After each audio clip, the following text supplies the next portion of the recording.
And you're not going to get a permit for equivalent level of safety because there's no... Thank you very much for coming tonight. The reason why I wanted to organize this event, you know, I myself want to know a little bit more about rail safety, and I've noticed, even for the trains here in Kingston, that over the last few years there are a lot more tanker cars carrying petroleum products in the makeup, and that's something that's changed in just the last few years. We also know that in the news there have been a number of accidents that have been mentioned involving trains carrying petroleum and other accidents, in particular the disaster at Lac-Mégantic in Quebec. So I wanted to kind of understand a little bit better myself, some of the details, and also to hear what people think here in Kingston. I want to thank you for coming. I have to thank my staff for organizing this. David Yateman, who's going to be taking some video to record this so we can show other people some of the things that are discussed tonight. But we also have some really special guests here today. First of all, Michelle Sastre and Linda Hume-Sastre, who are here from St. Catharines. So I've got them to come here to Kingston. They worked in Transport Canada, and in particular, they have experience in the transport of dangerous goods part of Transport Canada. So you're getting like the top-notch expertise and experience here. Michelle developed a lot of the legislation that we have today around the transport of dangerous goods, the federal legislation. He wrote the first Transport of Dangerous Goods Act. He wrote the first Canadian Emergency Response Guide, and he wrote the first Transport of Dangerous Goods Regulations. So we're talking about somebody who really knows the nuts and bolts of how the federal government regulates the transport of dangerous goods here in Kingston, the transport of dangerous goods in rail. He's worked a lot in Transport Canada and also internationally as a Canadian expert in international organizations like the United Nations.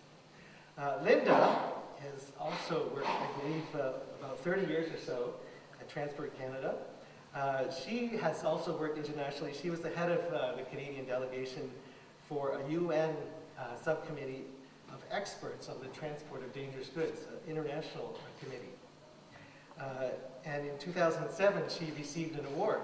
It's called the George L. Wilson Award, and it was awarded by the International Dangerous Goods Advisory Council for outstanding achievement and contribution to the international safe transport of hazardous materials. And I'm really, really very happy that they've come all the way from St. Catharines here. As soon as you talk to them, you realize they really know what they're talking about, and you can be certain of that.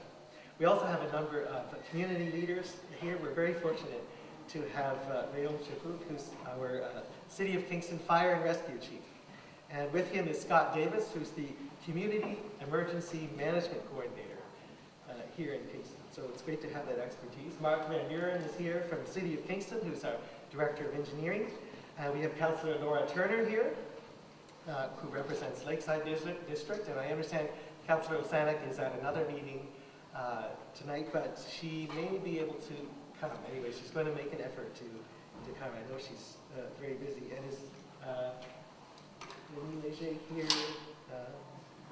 from the City's Commissioner for, well, maybe a little bit later. So what we're going to do tonight is have our experts just say a few words, maybe around 10 minutes each or less. And we're going to leave lots and lots of time at the end for questions. I'm sure, well, I know you'll have questions, but I think I'm going to have questions too, because I have not had a chance to go into things in detail where I've had a chance to ask a lot of questions and ask questions back and forth. I haven't had that chance. So I'm looking forward to this evening as well. So I believe Michelle is going to speak first, and he's going to give everybody some background on this whole thing. Thank you, Michelle. Thank you very much, Ted.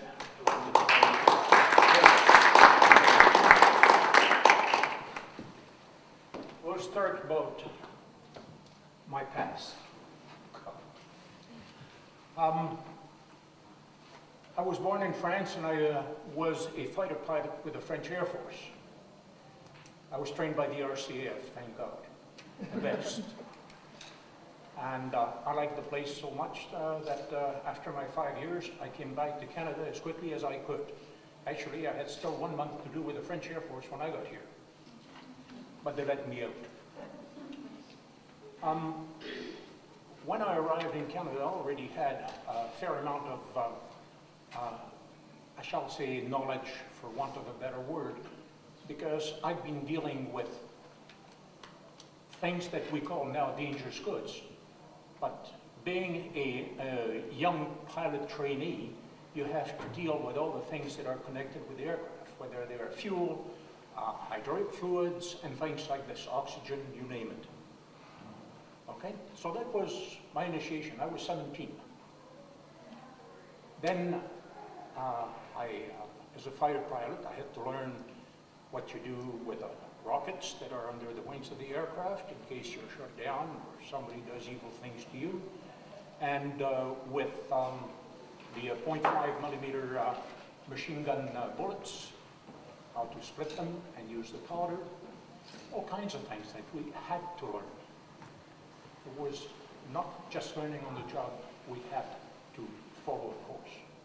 Then I switched to helicopters and I went to North Africa, and I did the same thing, except that we were also transporting people who were sick, so we had oxygen running into the people's body, and we also had greasy rags and everything that the mechanics used to keep the aircraft clean. Anybody get an idea what happens with oxygen and oily rags? They go boom, or they catch fire. So all those things I learned. Then I came to Canada, and I was a bush pilot for 6 years. Well, you carry all kinds of things, including dynamite, foresight, and the associated detonators. So you learn how to separate things. And of course, we've got all kinds of other things that we carry. Then I joined the Coast Guard. And in the Coast Guard, we carry just as many odd things, including from paint. Oh, that's okay. Can you hear me? Is it okay? Okay, good. You'll be, no? Okay. That's better? Okay. So with the Coast Guard, we carried all kinds of things from volatile paints to gas, compressed gas, because we're looking after the lighthouses, so they had to have gas for the lanterns, diesel, gasoline, and all the necessities of life for the isolated stations, okay, including sometimes stuff against polar bears and stuff. That was with the Coast Guard. And then I was training or retraining one of our old French helicopter pilots who had flown helicopters in Indochina, which was subsequently called Vietnam. Now, he was a little bit older than I was, but by then I was the instructor for Transport Canada on helicopters. And then one day, Guy says to me, Michel, there's somebody who would like to meet you. I was speaking about you, and he would like to meet you. So I went downtown to the meeting, and I met a gentleman called Duncan Ellison. Anyone remember Duncan Ellison? Duncan Ellison was the secretary of the Dangerous Goods program. There were, at the time, 7 people. And he asked me if I would be interested in putting together a center where people could call 24 hours a day in case of a transportation emergency. Hence, I quit my flying career after 25 years, and I started what is known now as Canutech Chief. You know that. Canutech stands for the Canadian Transport Emergency Center. And it's only for dangerous goods. I even chose the phone number. And all of you who are versed in the Bible will remember the number is 996-6666. So that's what it is. This center, in case you might find that interesting, is based exactly on the same principles as a police station. We have a twin pool tape recorder, which is tied to a clock, and we record things by the second. Once the spool is full, we take it off and it's sequestered. And we keep it for a year in case there is a problem. So that's what Kenutech is all about. And I said yes, and after 25 years flying, I went into dangerous goods, and I knew that there was an incipient program for dangerous goods. But what do you know, all those years I was handling those things, didn't know they were called dangerous goods. They were just very respectable in my view. So, that pretty well is what I did. After a year and a half, the boss, Duncan Ellison, asked me if I would consider taking the legislation section. Now, what do I know about it? What did I know about legislation? I was just a dumb pilot. Didn't even have a university degree. In my days, to become a fighter pilot, you had to know how to aim machine guns that were attached to an aircraft. That's what we had to do. Remember, this is the Cold War. So I said yes. After a couple of days, figured, hey, he can always remove me if he wants. So we started writing legislation. And we had very, very nice people. We were a little group, 7. I was number 8. And we had somebody from the Canadian Transport Commission, the CTC, the old CTC. If you've seen some tank cars or other things that bear the word CTC, it's a Canadian Transport Commission. Usually there is another bunch of letters in front. They're called DOT/CTC or TC or whatever. DOT is for the United States Department of Transportation. CTC was for the Canadian Transport Commission, and they oversaw everything that had to do with transporting dangerous goods by rail, and the making of cylinders and tanks and everything, even if they weren't transported by rail.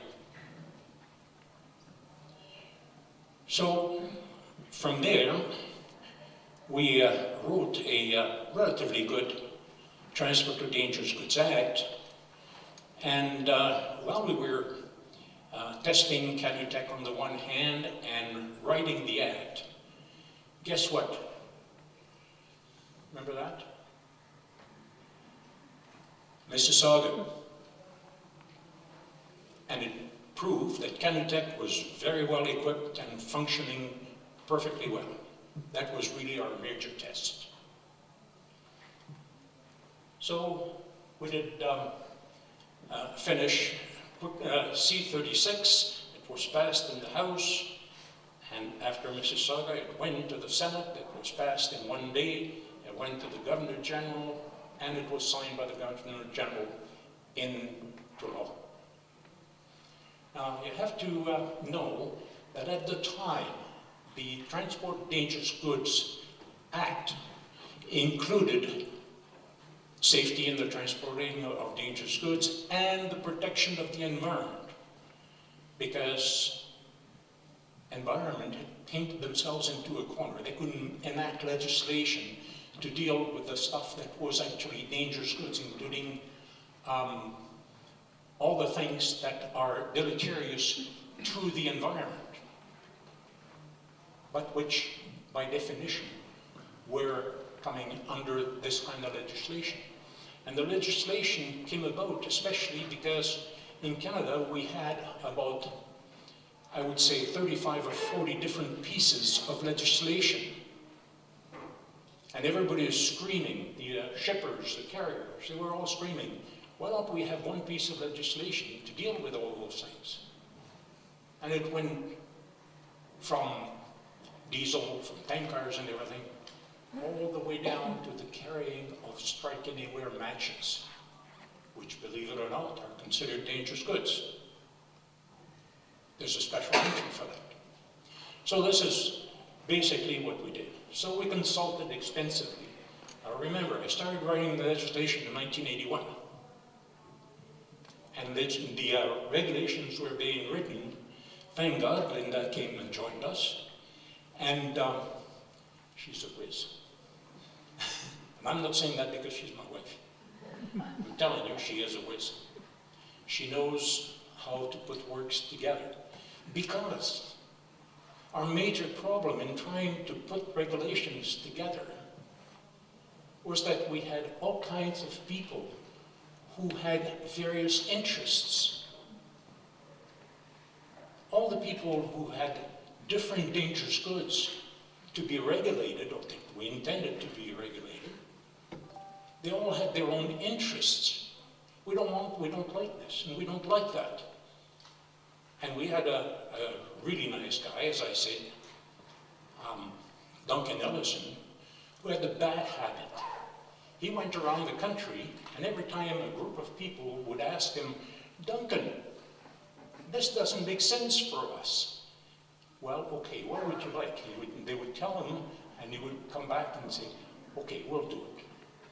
But if he did 6 stops on the way back home, he came back and said, you're going to have to do that. And of course, we had the devil of a time telling him that we can't do this because it contradicts that he had told us to do. So this one was part of the fun that we had at the beginning, and even during the ending. So we consulted a lot. And believe me, we did consult. If no other reason, that the legislation itself, our Act, the Dangerous Goods Act, demands that we publish in the Canada Gazette Part 1, here, 4 comments. Anybody in Canada can comment on anything that any department is publishing as a proposed legislation or regulations in the Canada Gazette Part 1. We just have to know that it exists. In the States, they call it the Federal Register. Now, once we consult after Gazette 1, when everybody has more or less agreed, and there are some times where we don't really want to give in, because after all, the government is supposed to be the good steward of safety, notwithstanding economy. You can't have safety at the total expense of the economy. That wouldn't make sense at all.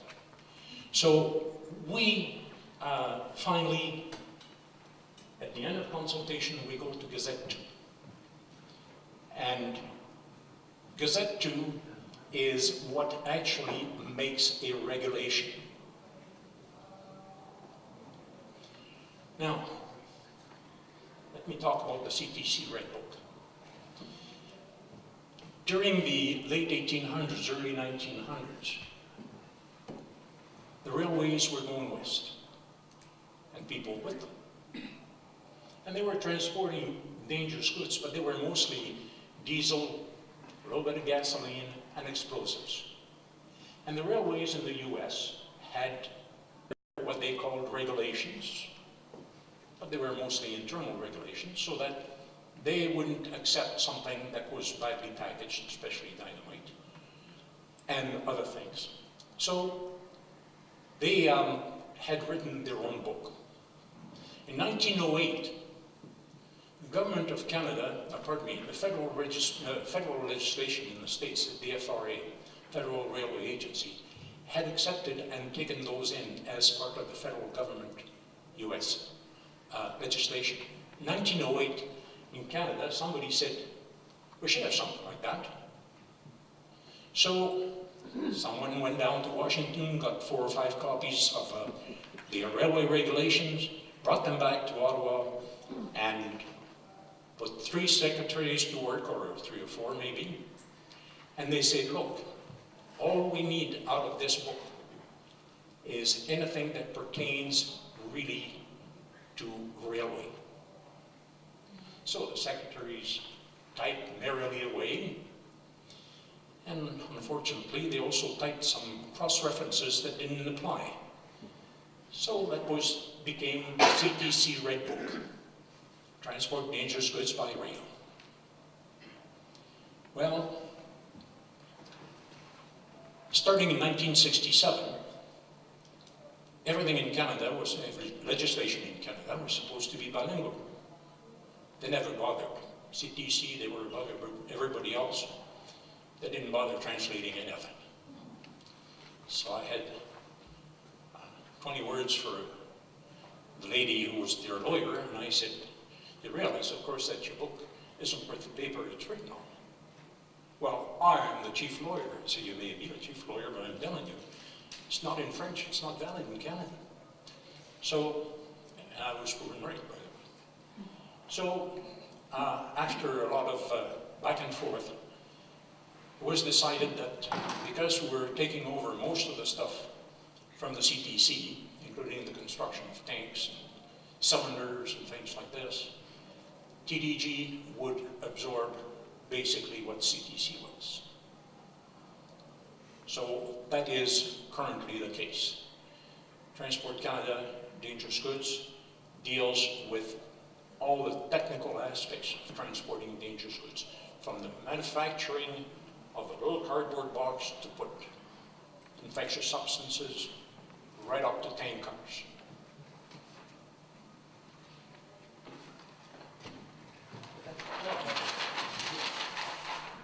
Now, we're here to talk about rail. And whatever I'm going to say, please understand, I am not judging anybody. I'm not smart enough for that. I am not wanting to find anybody guilty of anything. That's not my job. I'm just a citizen like you. And some people have called me an expert. Well, I am closer to Noah in being an expert of having learned life than I am to the expert who built the Titanic and the Quebec Bridge. That's the extent of my expertise. But I think I could build it. So, right now, I have here who does what. And that's interesting because people, when we talk dangerous goods, they only look at the Transport Dangerous Goods Act and legislation. Not the case. For one thing, if you do any research, you will find that 99.9% of rail accident with dangerous goods, the dangerous goods are not the guilty party. They are part of the accident. You can't avoid that at all. But they are not the ones that originated the accident. Now you have the Canadian Transportation Agency. What do? Well, believe it or not, they enforce part of the Railway Safety Act. But they go more into economics, except for one thing. They only issue a certificate for an airline to operate if they prove that they have the financial coverage in case of accident. That's what they do, mainly. We've got Transport Canada Rail Safety Directorate. Those are the big guys. They look after the rolling stock, the working conditions, the interchange between railway lines and so on. When CN wants to run on the CP line, they have to get the approval, and vice versa. Same thing for those who come from the US. Now in the US, there is something called the ICC, the Interstate Commerce Commission. They look after that. And finally, you have Transport Dangerous Goods. Well, what do we do? First of all, we work with the international community. The United Nations Committee of Experts on the Transport of Dangerous Goods that meets in Geneva, of which Linda was the head of Canadian delegation for 11 years.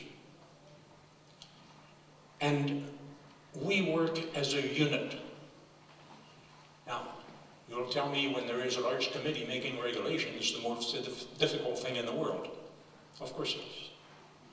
But there are countries from Australia to China, Japan, France, of course, Germany, and all the European community, and Canada. We were there. In fact, Canada was a very respected member until 2010, 2008. Nowadays, we have to fight for recognition. This, after all, is political party. So, transport dangerous goods, we deal with the classification of dangerous goods based on what has been agreed in Geneva. We deal with the containment of the dangerous goods. What do you put them in?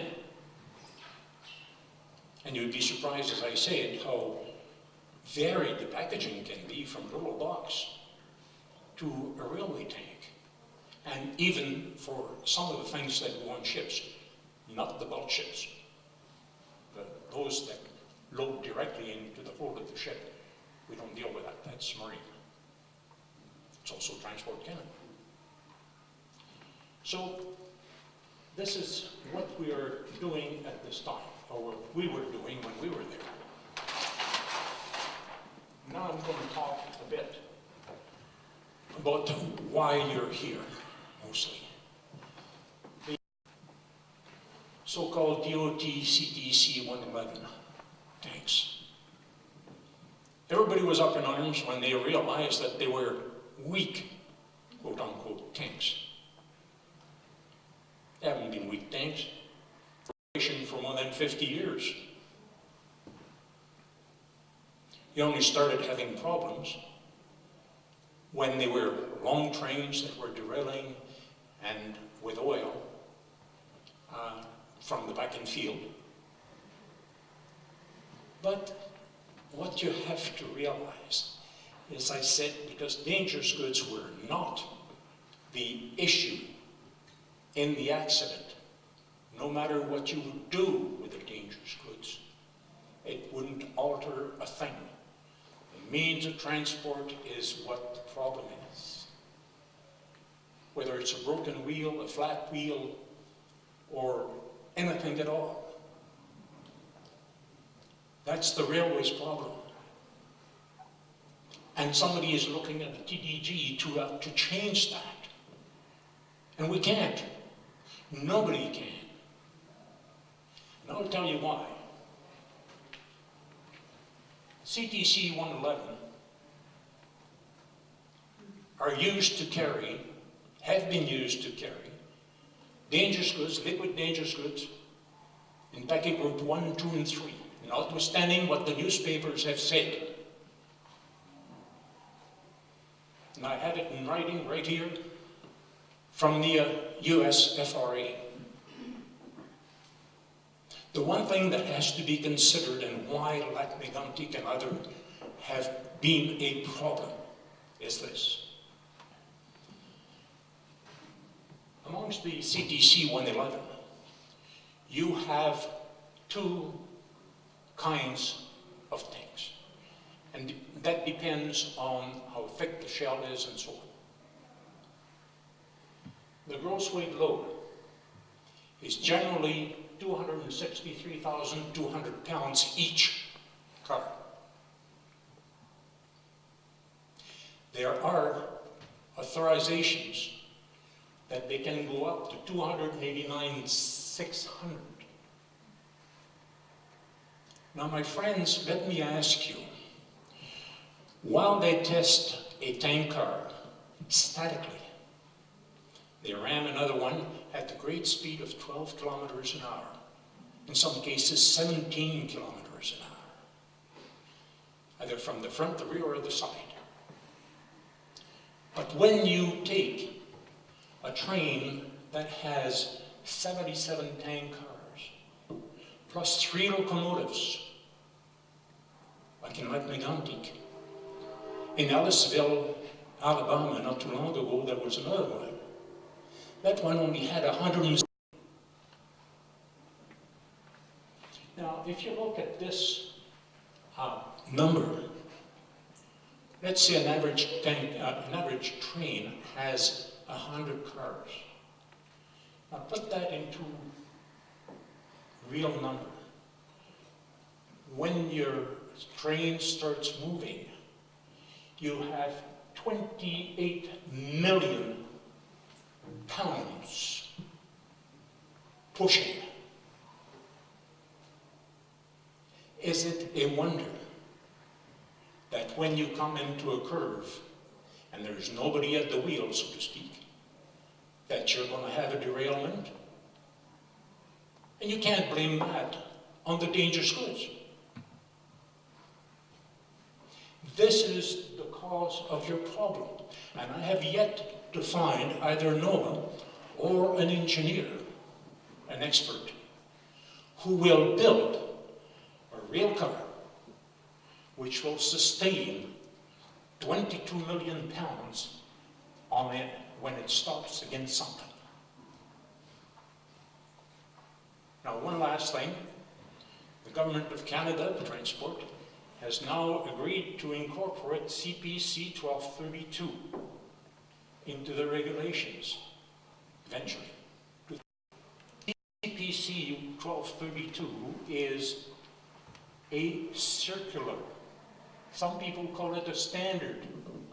It is a circular that was put out by the railways themselves, trying to show you that they are doing well. And guess what? Ellisville and up in Northern Ontario, they were all CPC 1232 cars. That's it. Thank you very much for listening to my rambling.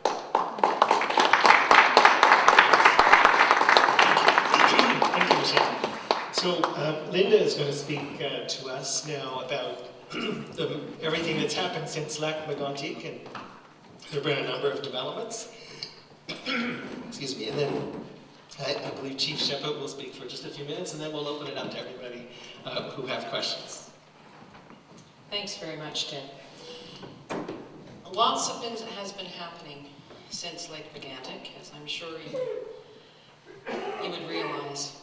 And I must say that in looking at what the government has been doing and what the railroads have been doing since Lake Megantic, I'm actually very pleased. The approach they've taken has been measured. It hasn't been knee-jerk, which is one of the things you really need to avoid. And the government and the railroads have looked at actually making rail transport safer. And I think what they've been doing will make it safer. Now, we still have the issue of the DOT 111 tank cars, and we know that the 1232 circular is not going to stop punctures, explosions, or fires. And we could probably build a rail car that would stop all of that, but the cost would be so prohibitive, you wouldn't be able to afford to use them. But let's just look at what the government has been doing. Now, they want to remove the DOT 111 tank cars, the weakest of them. I suppose that means the ones that are the oldest, because they've been used for years. The railroads and the government have looked at the speeds of trains. And I believe I read at some point that they had said through a built-up area, no more than 50 miles per hour. Now, that's an arbitrary figure. I don't know of too many studies where anyone has said 50 miles an hour is safe, 40 miles an hour is safe, 70 miles an hour isn't. If anybody knows of a study, let me know. I think the jury is still out on that, but at least they have addressed the issue of speeds of trains, because people have been concerned about that.